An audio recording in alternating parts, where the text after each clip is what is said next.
Salut à tous, alors c'est Frédéric Delavier. Alors ce soir, je voulais faire une petite vidéo sur une particularité française qui me saute aux yeux à chaque fois que je reviens de l'étranger. Alors c'est sur la façon de parler et sur l'importance de la joute oratoire qu'il y a en France, hein.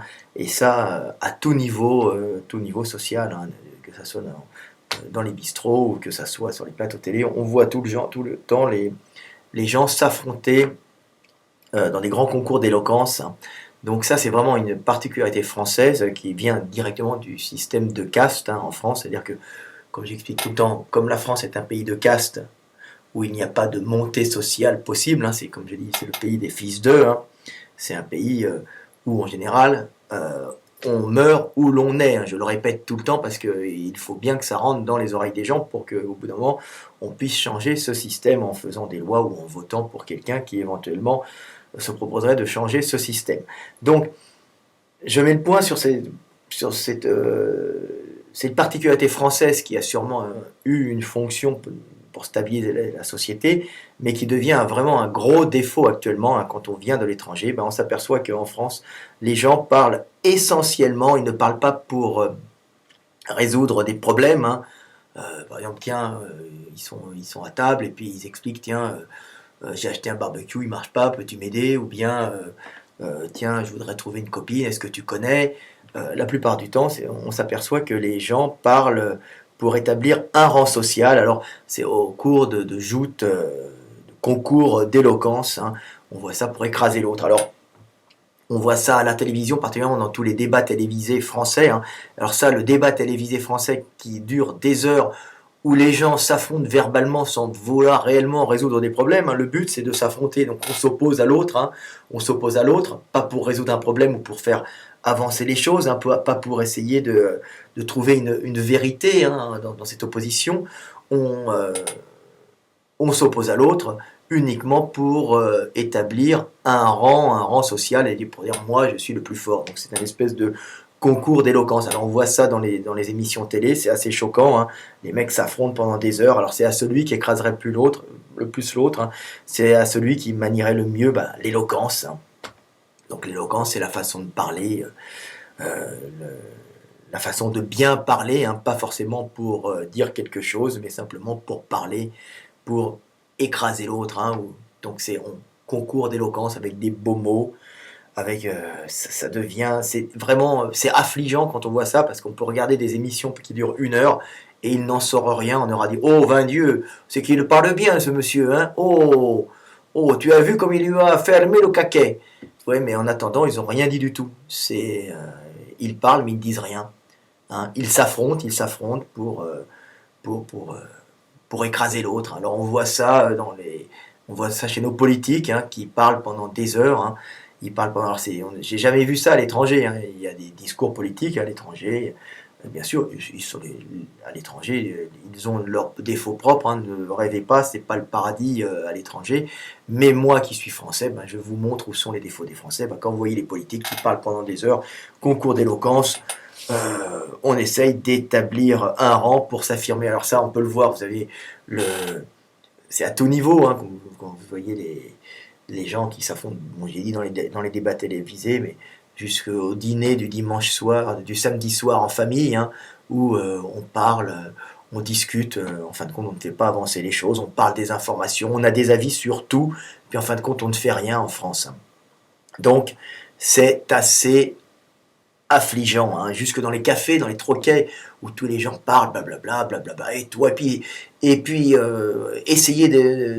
ils n'essayent pas de résoudre des problèmes, hein, parce que moi, des fois, je suis dans les cafés, je ne bois pas d'alcool, mais je discute avec les mecs, mais ils n'essayent pas de résoudre des problèmes, ils avaient tout le temps l'abruti de service qui vient pour s'opposer, pour montrer qu'il est là, qu'il a une vie sociale, qu'il existe, hein. Donc, à un petit niveau, on parle pour montrer qu'on existe, hein, s'opposant à vous. Vous avez fait ça dans une conférence que j'avais fait.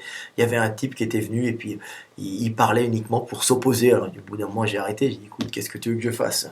Tu peux parler à ma place si tu as envie, hein. Moi, je viens pour résoudre des problèmes. Ça, c'est le malheur français. C'est un malheur français, mais qui est directement consécutif du système de caste, hein. Comme c'est un système de caste et on ne monte pas socialement, les gens n'ont pas à résoudre de problème parce que de toute façon ils savent qu'ils vont mourir ou ils naissent, hein. Donc ils n'ont aucun espoir ou pas grand-chose. Ils savent que la vie est dure, qu'ils resteront où ils sont. Donc ils essayent par la parole d'exister, de s'imposer un peu au sein bien sûr de leur caste, hein, parce qu'ils ne vont pas monter d'un groupe social à l'autre. Hein. Ça va rester. Alors l'ouvrier parle avec l'ouvrier, le poivre de bistrot parle avec le poivre de bistrot, et puis ils ont des avis sur tout. Puis au dîner du samedi soir, c'est la même chose, jusque dans les débats télévisés où ben, les mecs s'affrontent. Et là c'est la cour. Hein. C'est la cour qui s'affronte, et puis ils discutent, blablabla, blablabla, blablabla, pour avoir l'opinion avec eux. Oh, qu'est-ce qu'il a bien parlé, hein. Ah, vraiment, ça c'est bien, il parle bien. Oh, comme c'est intéressant. Mais le but, c'est pas de bien parler, le but, c'est de résoudre des problèmes, hein. C'est ça la vie. La communication, elle n'est pas faite uniquement pour établir un rang social, hein. Les gens, quand ils parlent, c'est uniquement pour établir un rang social. On dirait le système des femmes avec le commérage. Hein, les femmes parlent, en général, c'est le commérage. Hein, c'est du commérage, c'est pour établir un rang social des femmes entre elles, ça, quand elles étaient à la caverne. Hein. Donc il y avait la chef, la sous-chef, et puis c'était celle qui crachait le plus sur le voisin. Et ben nous, notre pays fait exactement la même chose à tout niveau. Donc c'est affligeant parce que moi qui suis à l'étranger, je le vois. Je veux dire, quand je reviens de Hongrie, je discute avec les mecs, ben, qu'est-ce qu'on va faire? On va monter une société, puis on va faire ci, on va faire ça. On est dans le concret, hein, on est dans dans ce qu'on essaye de construire ensemble. Qu'est-ce qu'on va bâtir ensemble? Et c'est beaucoup plus agréable de parler pour construire le réel, hein, de ce monde, pour construire ce monde, que de parler et d'envoyer des mots en l'air pour montrer qu'on est intelligent. Hein. C'est comme je vois sur certains sites où des fois on passe mes vidéos, qui sont des sites de très bonne qualité, bah, y a l'intello de service qui passe, hein, le jeune bobo, le bobo diplômé aigri de ne pas pouvoir monter socialement, qui se croit un dissident, et puis qui vient s'opposer à tout ce que je dis, hein, pas pour essayer de trouver une solution, mais pour montrer qu'il parle bien, qu'il écrit bien, qu'il peut citer des noms d'auteurs, mais on n'en a rien à foutre. Le but, c'est de résoudre des problèmes, c'est pas de montrer que tu es intelligent. T'étales pas ta culture comme on étale la confiture sur une tartine. Hein. La culture, c'est pas fait pour être étalé, connard, j'ai envie de dire. La culture, c'est fait pour construire l'avenir. Tu te cultives pour mieux construire l'avenir, pas pour étaler ta culture pendant un dîner mondain ou sur un post internet qui fait 3 km de long. Tu ponds des pavés, tu as l'air d'un con. Ce qu'il faut, c'est chercher à résoudre des problèmes. Et malheureusement, notre pays crève de ça. Il crève de ça. Mais attention, c'est aussi sa force. Je vais l'expliquer après. Hein. Donc, voilà, voilà un gros problème. Alors, c'est au même niveau. On est au même niveau. Tiens, quand nos petites bourgeoises, nos petites pétasses, bah, elles parlent de théâtre et d'art. Tu vois, en fin de compte, elles s'en foutent. Hein. Elles n'en ont rien à foutre. C'est juste pour montrer leur appartenance à une caste, la caste de celles qui vont au théâtre et qui se croient un télo. Voilà. Je vais au théâtre, je suis une intello. Comme je vais au théâtre, je fais partie de ce monde, de ce milieu. Je ne suis pas une crève-la-faim, je ne suis pas une prolo, je suis une intello. Vous voyez, alors bon, des fois, il y a des prolos qui vont au théâtre pour faire comme si ils sont intello. Hein. Mais de toute façon, même les intellos ne le sont pas. Bande d'abrutis. Je suis méchant quand je dis ça parce que la France, je l'aime. Hein, et quand je vois des défauts en France, c'est comme si tu voyais mon fils qui a des défauts. Hein, c'est ses enfants qui ont des défauts. C'est pour ça que je suis un peu réactif sur ce sujet. Et ben c'est la même chose. C'est la culture en France. Ben c'est pas la culture. Ou l'art. Ben il est fait le plus souvent pour montrer qu'on appartient à un certain niveau social. Ah oui, tu es allé à cette exposition, le mec il y connaît rien à l'art, il connaît pas les techniques, rien, il y va uniquement pour montrer qu'il est allé à cette exposition et donc qu'il s'intéresse à la peinture, alors qu'en vérité ça lui passe au-dessus de la tête. Hein. On voit les mecs dans les galeries d'art qui tournent, dans les galeries d'art, dans les expositions qui passent, qui regardent, qui sont dans les tableaux, qui n'ont rien compris à la technique, qui n'ont rien compris à la démarche du peintre, qui ne savent pas la réalité du travail qu'il y a derrière et la réalité du travail du peintre, hein, et quelle était sa fonction, par exemple à la Renaissance. Le mec il passe devant et puis il sortira et puis il dira qu'il était allé à une exposition. Je vais à l'exposition d'art pour dire que j'y suis allé. Bah c'est débile, c'est complètement con, hein, c'est pour montrer qu'on appartient à un certain milieu. Alors bon, c'est un peu moins grave, mais c'est quand même, ça pose quand même un problème. Alors c'est la même chose pour les prix littéraires. Hein. On va dire, on n'en a rien à foutre, hein, du mal-être d'un bourgeois vomi sur 400 pages.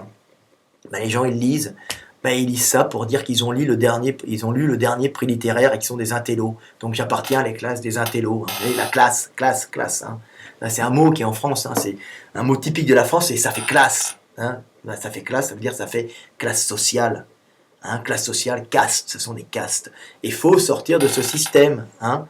Il faut montrer qu'on appartient à un seul peuple. Alors il y a peut-être des producteurs, il y a peut-être des juristes, il y a peut-être des artistes, mais un seul peuple. C'est pas important de dire que j'appartiens à tel groupe social. Normalement, on devrait dire qu'on appartient au groupe des Français. Hein. Et ça me fait de la peine. Ça me fait de la peine d'arriver dans un pays où tout n'est que paraître, tout n'est que... même dans le langage, on ne parle pas, on ne discute pas pour résoudre des problèmes. On parle on ne dit rien.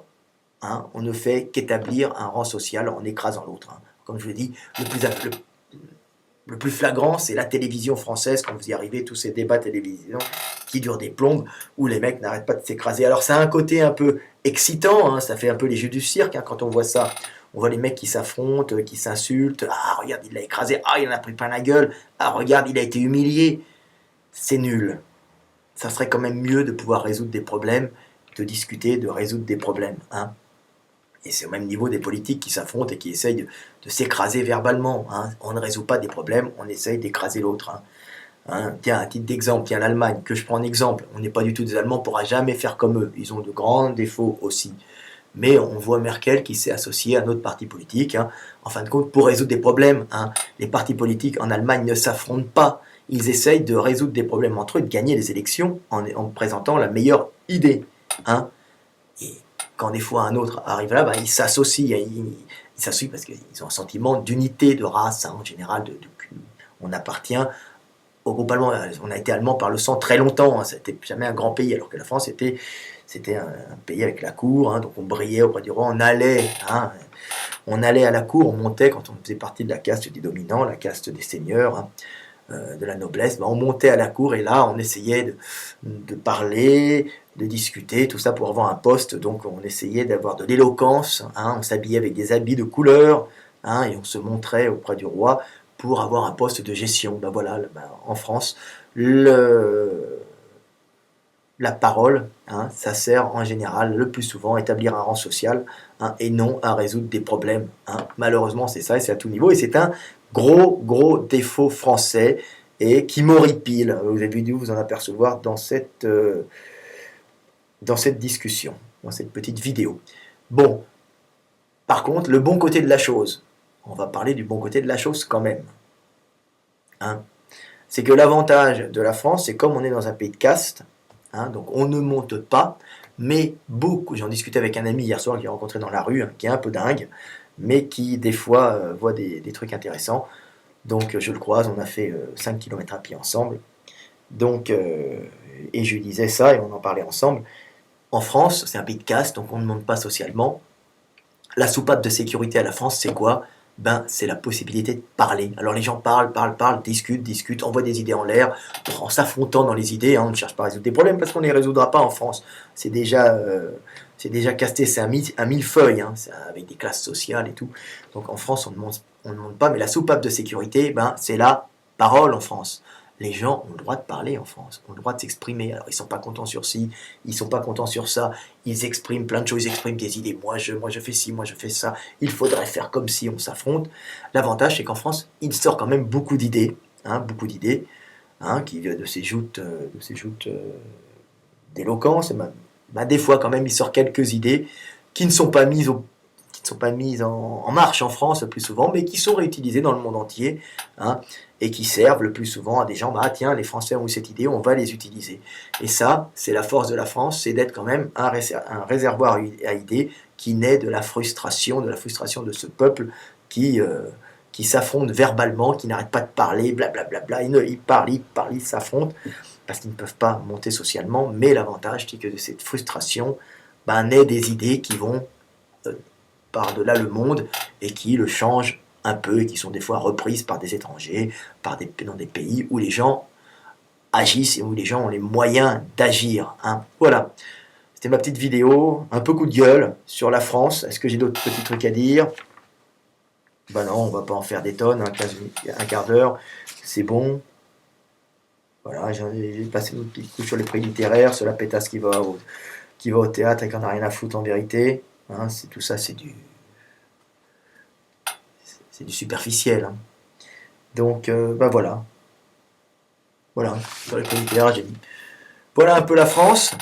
De grands défauts et de grandes qualités aussi. Mais celui-là, je ne l'apprécie pas. C'est un beau grand défaut pour moi.